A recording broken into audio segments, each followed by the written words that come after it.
talking about things that you guys are interested in, and we can keep this really informal and interactive.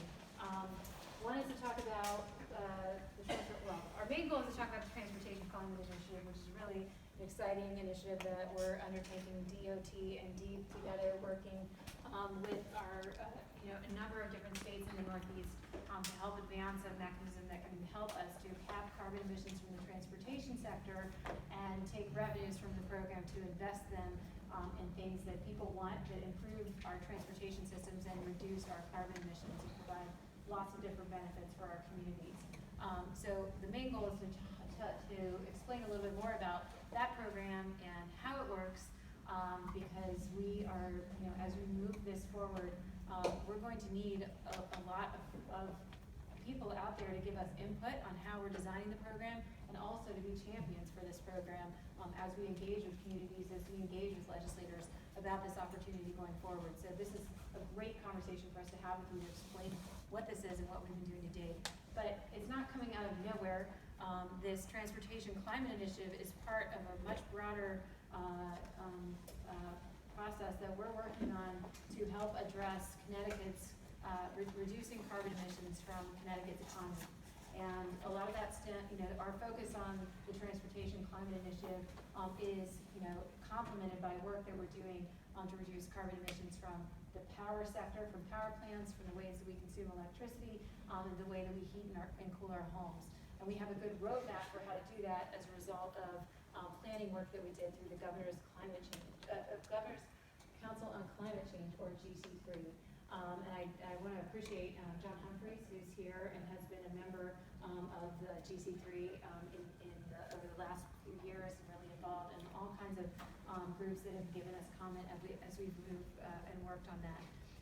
So just to give you a sense of the task that's in front of us, we have a requirement in state statute to reduce carbon emissions 80% below 2001 levels by 2050. That's the green dot over here. And we have a 2020 target that we're pretty much on track to meet.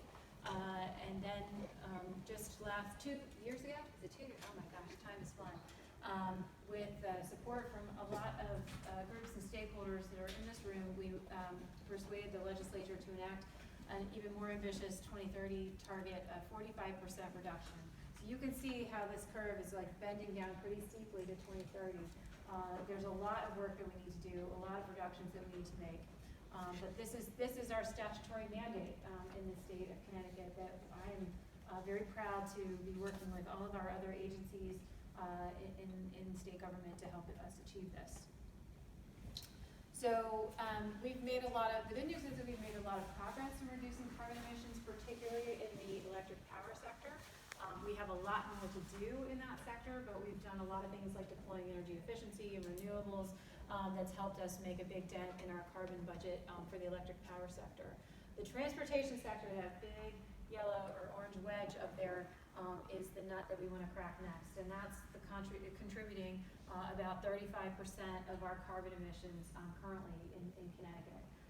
We are a dense state. We have a lot of people driving around in single passenger vehicles that are contributing to our carbon emissions in the transportation sector. And so we are very focused on what are the measures that we can put in place now to start to bend down the curve of carbon emissions from this sector.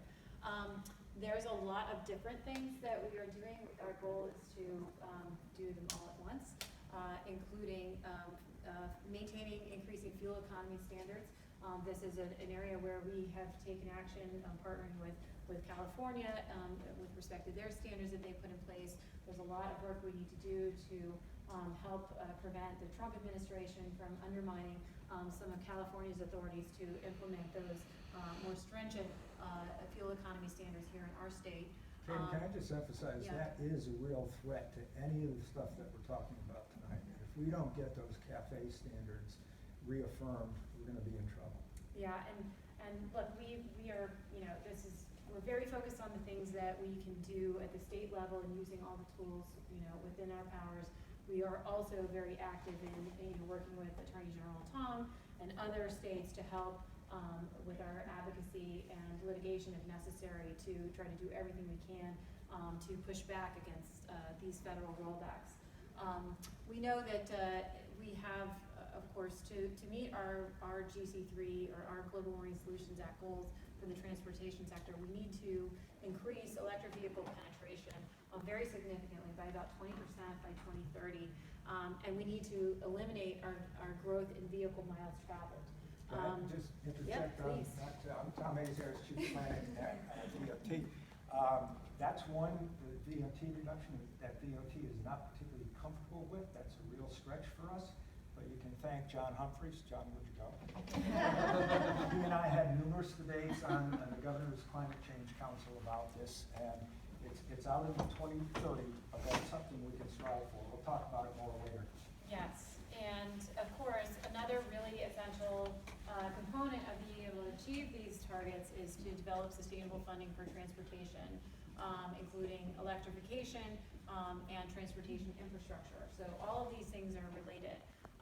So the Transportation Climate Initiative is one mechanism, just one of many that I've just very quickly highlighted that we need to move forward in order to ensure that we can cap our carbon emissions from the transportation sector and have revenues to invest in the things that we need to do to electrify transportation and improve our transportation infrastructure. So I think we're going to talk a little bit more about just the mechanics of how a cap and invest program works. How many folks are familiar with cap and invest as sort of a model? Okay, all right, great. But the most important thing when we talk about these types of programs is that it's benefits out front. You know, the whole purpose of doing these programs is to be able to find funding mechanisms to develop the funding and investment that we can reinvest in, in driving down emissions, and helping to improve our transportation infrastructure, and helping to reduce costs for customers of these types of programs. So we'll talk a little bit more about that. But that's the why of these programs. I just want to emphasize, I think the focus of the group tonight could probably be on these mitigation measures in terms of giving us input. We'll give you some ideas of which ones we think are going to be good and not so good, but we'd like to get that feedback on that. So just very quickly, here are some of the, as we did the analysis for the Governor's Council on Climate Change, basically we're trying to model a lot of, how much of these different types of measures we would need to implement to meet our 2030 target and our 2050 target. You can see that, transitioning to a zero carbon electric grid, that green wedge up there is pretty significant. Energy efficiency, of course, but a major contributor to helping us meet our 2030 and 2050 targets, especially as we go out into further decades, relates to switching passenger vehicles, light-duty vehicles, to electric vehicles. So that's these are major drivers of us being able to achieve these goals based on the current way that we move around in Connecticut. I just want to add to that fact that the zero carbon energy or electricity generation is key to all the other ones, because you can drive around electric vehicles, but if they're running on electricity produced by a dirty, coal plant, then we're not getting the full benefit of that. Right. Or another way to put that is the more we decarbonize the power grid, the cleaner your electric vehicle will become. But I hear a lot from folks. I drive an EV myself. They're a ton of fun. Does anyone drive an EV? Have an EV? Has anyone driven an EV before? Okay, they're like, have you driven a golf cart? Anyone? It's a lot of fun. It's a little tricky to parallel park, but they have a lot of juice. They're really exciting. They need less maintenance than internal combustion engine vehicles, but ultimately they are more efficient overall in terms of their fuel usage on a total energy basis than internal combustion engine.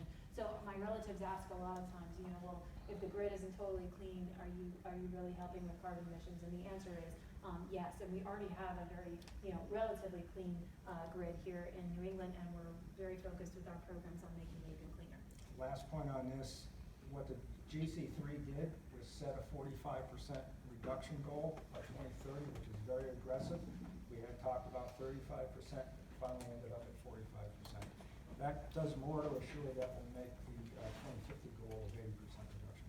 So if there's one slide that I really hope that you all will take away and be thinking about after tonight, it's this one, which has really small print. I recognize that about how to share some of this information with everyone. As we move forward with the transportation, with TCI, the Transportation Climate Initiative, we're going to be focusing on things like setting a cap on carbon emissions. That will, help to generate revenues. And the big question is going to be, what do we take? Each state that participates in the program will get a percentage, a proportional share of the revenues from this program. And so the big question that we will get to work on here in Connecticut and in dialogue with other states is how do we want to invest those revenues? Because that's going to be part of a lot of the conversations that we're going to be having with community members, with stakeholders, with legislators as they think about supporting this program, is what are we going to be getting out of it here in Connecticut? What benefits are we going to get for our state and for our communities? And so, as we work on this process at the agency level, it's really important for us to help to share the information that we're getting with all of you. We're going to be participants in this process to help us understand how we should be prioritizing the types of investments that we make with this program. And we have some important choices to make and some trade-offs and to think about. One is, our focus in the Environment Agency, of course, we're doing all this because we want to reduce carbon emissions. And not all of the things that we invest in the transportation sector, sorry, Tom, are going to have the same efficacy in terms of reducing carbon emissions, right? So this gives you some just relative sense in terms of the amount of carbon reduced or greenhouse gases reduced based on the unit of the amount of dollars that you invest. And so I want to just pause on here. Can people read it okay? Even if you can't read it, I highlighted the electrification issues or alternate fuel measures in red. So you can see all the electrification or alternate fuel measures are the most cost effective for the entire group. Can somebody send out the PowerPoint to people who are here? Yeah, we can do that. Thank you. Yeah. Yes. So this sort of butts up against that whole environmental equity thing, because the things that benefit the more modest income people are all stuck at the bottom of your list, like bus service expansion, and the things that benefit affluent people, like, or would be usable by affluent people, like, electric vehicles and stuff, those are all popped up at the top, or mostly. It depends So- which way you want to define environmental justice or equity, right? If you're looking at about who has access to transportation, that's one definition of it, or one measure of it. The other thing that we're looking at here is who gets the benefit of the reduced pollution, right? And I'll point out, if you can't read it, the one at the very top of the chart here is electric transit buses, right? And if you get this slide later on, take a look, because that may appear in several different locations. But we've also, in the left-hand column, talked about whether it was urban core, urban, suburban, or rural. And so its effectiveness varies depending on what kind of land use area that it's in. But electric transit buses in an urban area are by far the most effective. And from a DOT perspective, because that's something that we're going to be tasked with trying to do, is convert to fleet. We're starting to do that now. But where do you make those first investments? It takes 12 years to turn over a fleet. They're very expensive, like twice the cost of a normal bus. So, and then you have to put in the infrastructure. So the investments are going to come slowly. The key from our perspective is, where do you invest first? And most likely, if you're looking at environmental justice, you want to make sure that you get the inner cities where most of the asthma or health problems are present. So there you're going to get the most benefit. Right, so just within our department at Deep, of course, we're focused on this program not only to reduce greenhouse gas emissions, but we know, we already have challenges in our air pollution programs under the Clean Air Act with helping to reduce ozone and things that contribute to ozone, which is a major indicator and contributor to asthma. And we have some of the highest rates here in the state of Connecticut, particularly along those transportation corridors like I-95 and so on, and a lot of vulnerable communities that are disproportionately impacted by that. So switching to buses to electric vehicle to electric, for example, in those areas is going to not only reduce greenhouse gas emissions, which is creating a global challenge, but also reduce other types of air pollutants that are creating really big public health burdens for vulnerable communities in our state. But these are the kinds of conversations that we are excited to be having like today and all the time as we work through this process, because as a community, it's really important that we understand and dialogue with each other about what we want to prioritize in our state. Because as we can kind of come together and have a common understanding about those priorities, we're going to be more successful about persuading, legislators and others and voters in the state about that the benefits of this program are important and that should support Connecticut moving forward to enact this program. Okay, so just some of the. Tom, are these the slides you were going to talk through? No, you already talked about my slides. These are all yours. Okay, so just some quick things about the process for TCI. Really, TCI is something that the Transportation Climate Initiative, this cap and invest model, is something the states have been talking about for many years, but really has gained a lot of energy just in the last year or so. In December 2018, Connecticut joined the other states that are listed here to make the commitment that you see here on this slide to work on developing a program. So that's what we've been focused on this year in 2019 is getting together and figuring out the nuts and bolts and mechanics of how we would make this work and developing a framework. And our goal is to move that forward. We've had stakeholder processes that we've been doing at a regional level and to get comment from stakeholders as we go through and in order to have a program designed more or less by the mid this year. So really quickly, I saw a lot of hands raised from folks about cap and invest, but I wanted to just quickly go through how this works, and we can spend as much time on this as you like. But basically, a cap and invest program starts by the participating states joining together and identifying where our carbon emissions are coming from and from regulated sources. So and determining kind of our budget of carbon emissions. So for the transportation sector, we're looking across and making decisions about the types of fuels that we want to have covered in this program, focusing on gasoline and on-road diesel. And then together, as all of the states participating, we have to decide how much we want to reduce those carbon emissions. So we're doing a lot of modeling to figure that part out. We're going to be engaging with stakeholders to get some input on some of the different options we have about how ambitious to make this program and how quickly we want to reduce the carbon emissions over time. We usually look out, in this case we're looking out at over a decade, from the start of the program in the mid-2020s until the early 2030s to say what percent do we want to ramp down carbon emissions from these fuels over that time period. And then that's where we set the cap. And then essentially what the states do is we say to the regulated entities in this sector, which would be wholesale distributors of gasoline and diesel fuels, that in order for every ton of carbon emissions that from the products that they sell, they have to hold a permit to pollute, or in other words, an allowance is what we call those. And so the states will auction off to those regulated entities, to the prime suppliers is what they're called. We will auction off a number of allowances up to the level of the cap, okay?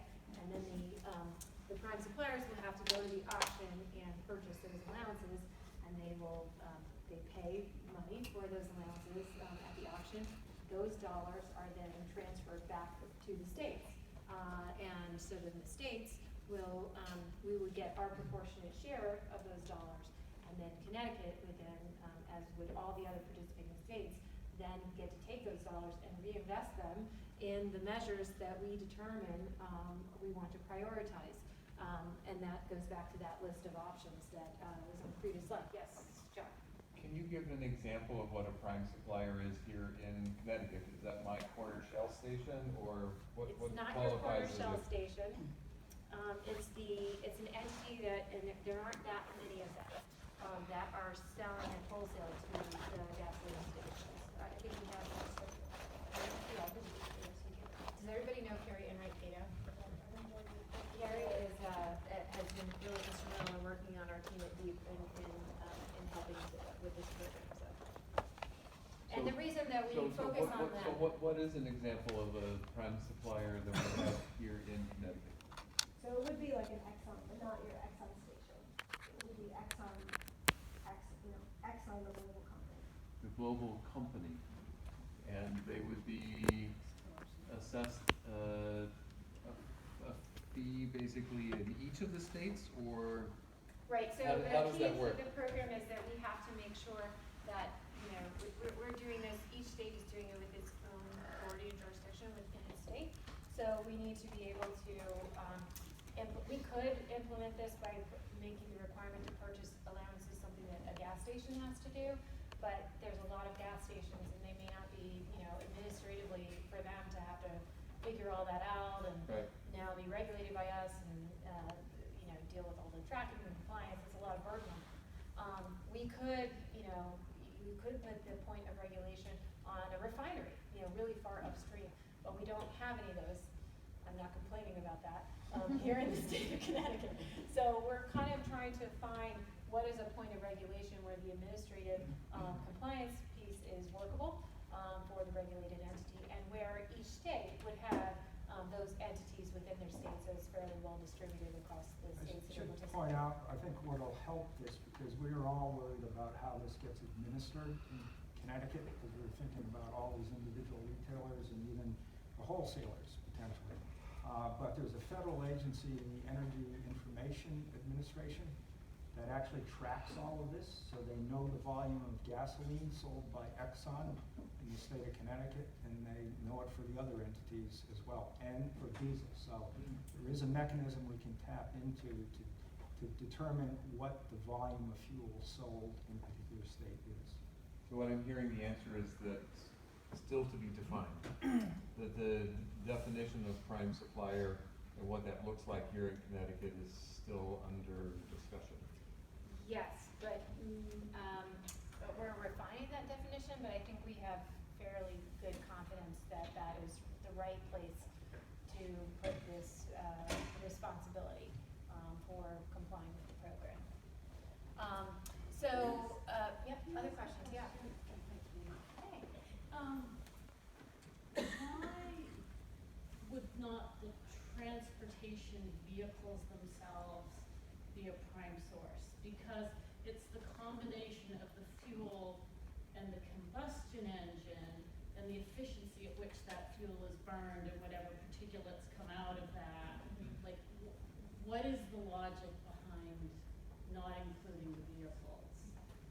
I think that again, it's really administrative burden, and, I'll say a lot of the model for this program comes from the regional greenhouse gas emission. How many people are familiar with the regional greenhouse, RGGI for short, which is a cap and invest program that is alive and well and thriving in the Northeast states, and Connecticut's been proud to be part of that for over more than a decade. We have, in that instance, it's the power plants that have, fossil power plants have the requirement to purchase allowances where we've capped carbon emissions. And they embed, they pass on the cost of paying for those allowances when they sell their electricity. So ultimately, it's getting reflected in, people's choices about, the relative competitiveness of fossil fuel generation versus renewables or something, right? That's similar to the dynamic that we would expect here. We will, as prime suppliers have to purchase these allowances, we expect they will pass on those costs in terms of the cost of the fuel as they're selling that downstream. And that will have an impact in terms of the competitiveness and the relative cost of gasoline and diesel fuels versus moving to electric fuels, for example. Basically, what you're saying, we gotta pay. That's where the questions of equity, are. If the DOT own all the fleet, the buses, why they don't think about to convert all the buses to electric? So, as I mentioned at the beginning, our focus on reducing emissions in the transportation sector, this Transportation Climate Initiative is just one mechanism that we're focusing on. We're also, pulling other levers, using other programs to help achieve emission reductions. including, for example, Connecticut has a program to be able to distribute about $55 million through the VW, the Volkswagen settlement, if folks are familiar with that. And we just announced a grant round of $12 million that's open this year. We're using those funds to get proposals from state and municipal transit and others who want to convert diesel to electric. And we were able to use that funding. For example, we have about 10 buses in the Hampton area that DOT is converting over to electric with VW dollars that we allocated last year. We got a lot of great applications from municipal transit as well, and anticipate that will be a really helpful channel. It's not a lot of dollars, but it's something that we're using to do these investments. And so I raise that as an example. We have those dollars because Volkswagen was not complying and had to pay, enter into the settlement and pay a penalty. Imagine if we had, we don't have any other funding sources currently to support and incent conversion from, to electric buses. And so something like the Transportation Climate Initiative would create that revenue source for us to be able to start investing in electrifying transit vehicles. I don't know if that answered your question or responded to your comment. We have the fleet, the state owned it, DOT owned the building, the old buses. It would be a lot cheaper to same fleet to convert it from the gas, diesel now, to electric, and buy a new bus. A new bus